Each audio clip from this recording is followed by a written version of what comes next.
Dalam pembahasan kita kali ini, kita akan coba menyelami salah satu pertanyaan paling mendasar dalam hidup. Sebuah perjalanan untuk mengalami apa itu keberadaan dan menemukan siapa diri kita yang sesungguhnya. Oke, kita mulai langsung ke intinya ya, dengan satu pertanyaan. Siapakah Anda sesungguhnya? Coba pikirkan, ini bukan soal nama Anda, bukan pekerjaan Anda, atau peran Anda dalam keluarga. Tapi di balik semua label itu, siapa inti sejati diri Anda? Pencarian ini kan sebenarnya dialami semua orang ya di seluruh dunia.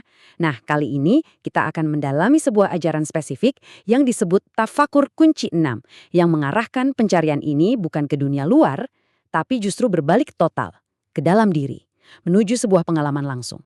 Oke, mari kita bedah pelan-pelan. Kata kunci yang akan sering kita pakai adalah aku. Nah, yang penting banget buat dicatat di sini, aku yang kita maksud ini bukanlah ego, bukan juga kepribadian yang kita tampilkan sehari-hari. Ini adalah kesadaran murni, diri sejati, yang di dalam sumber ini disebut sebagai Sang Ada. Terus gimana caranya kita menemukan aku yang sejati ini? Nah, metodenya unik. Kita bukan menambah-nambah pengetahuan, tapi justru mengurangi. Kita harus mengupas satu persatu lapisan yang ternyata bukan diri kita ya. Mirip seperti mengupas bawang untuk sampai ke intinya. Lapisan paling luar tentu saja tubuh. Coba deh kita renungkan sejenak. Tubuh kita ini kan berubah terus-menerus, dari kita lahir sampai sekarang. Sel-selnya berganti, dia menua. Jadi, tubuh ini lebih kayak kendaraan yang kita pakai, tapi dia bukanlah si pengemudi. Sesuatu yang kita miliki, bukan siapa diri kita. Lapisan berikutnya, pikiran. Pikiran itu datang dan pergi tanpa henti, ya kan? Persis kayak ombak di lautan. Kadang ada pikiran yang bikin senang, kadang ada yang bikin resah. Tapi, semuanya cuma lewat. Mereka adalah kejadian yang terjadi di dalam kesadaran kita, bukan kesadaran itu sendiri. Begitu juga dengan perasaan. Hari ini kita mungkin happy banget, besok bisa jadi sedih. Emosi itu kayak cuaca aja, selalu berubah-ubah. Mereka memang mewarnai pengalaman kita, tapi mereka tidak mendefinisikan siapa inti diri kita yang sebetulnya tidak pernah berubah. Nah, ini dia pertanyaan kuncinya.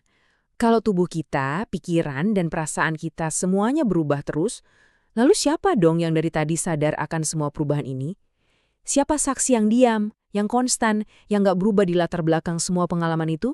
Nah, untuk menjelaskan sifat dari aku sejati yang tidak berubah ini, para guru spiritual sering banget pakai sebuah metafora yang sangat kuat dan sangat membantu kita untuk paham. Dan inilah perumpamaannya. Aku itu seperti ruang, kosong, namun mutlak ada.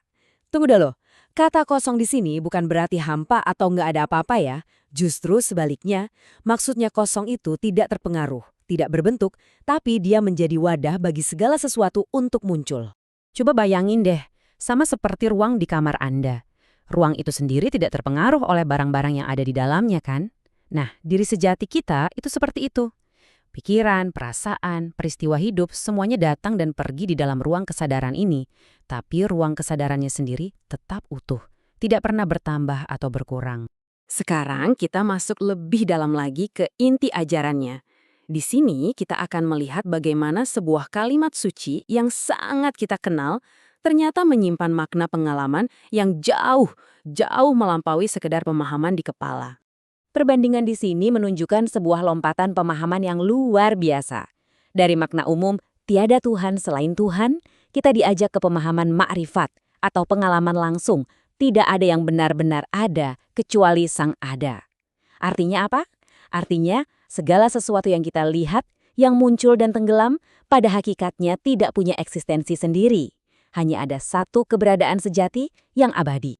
Dan ini klarifikasi yang penting banget. Tujuan dari pemahaman ini bukan supaya manusia merasa jadi Tuhan. Sama sekali bukan. Justru sebaliknya.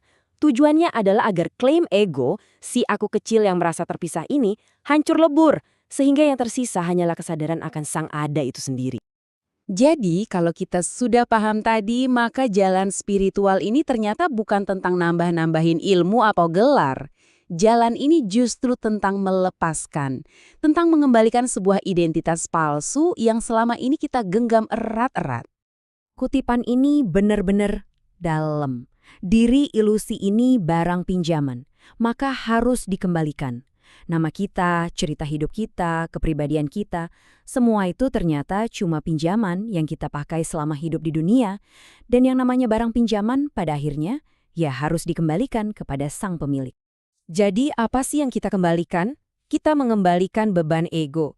Kita melepaskan semua ketakutan, semua cerita tentang aku dan milikku yang selama ini bikin kita capek. Ini adalah tindakan membebaskan diri dari sesuatu yang dari awal memang bukan punya kita. Dan apa hasilnya? Nah, ketika ilusi diri ini dilepaskan, lihat deh apa yang terjadi. Kecemasan soal hidup dan mati hilang. Ketakutan akan kehilangan sirna, karena nggak ada lagi aku yang merasa memiliki. Nggak ada lagi yang perlu dipertahankan.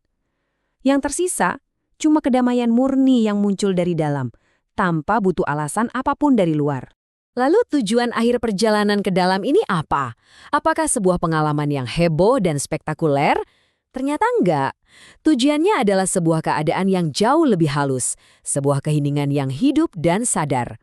Perjalanan ini enggak ditutup dengan kembang api atau penglihatan-penglihatan aneh. Puncaknya justru ada di dalam keheningan. Tapi ini bukan keheningan yang kosong dan mati ya, melainkan keheningan yang penuh dengan keberadaan itu sendiri. Ini adalah kondisi menjadi, bukan lagi berpikir atau melakukan. Sumber ini memakai istilah-istilah dari bahasa Jawa yang indah banget untuk menggambarkan kualitas diri ini.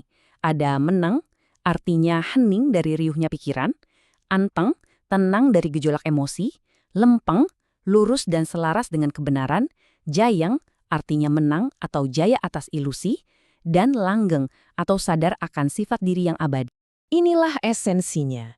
Kehadiran murni sebagai aku. Bukan aku si fulan, bukan aku yang punya cerita ini dan itu, tapi kesadaran murni akan keberadaan itu sendiri. Hanya adanya. Sehingga kita sampai pada satu kesadaran yang sangat dalam, bahwa kenikmatan dan anugerah terbesar itu bukanlah apa yang kita miliki atau kita capai di dunia luar, melainkan kesadaran akan keberadaan diri kita sendiri. Pengalaman yang paling sederhana, tapi juga paling agung. Aku ada. Sebagai penutup, mari kita bawa pulang pertanyaan ini untuk kita renungkan. Sebuah pertanyaan yang bisa membuka pintu ke kemungkinan yang tak terbatas. Apa yang sesungguhnya tersisa ketika semua ilusi tentang aku yang kecil dan terbatas ini telah lenyap?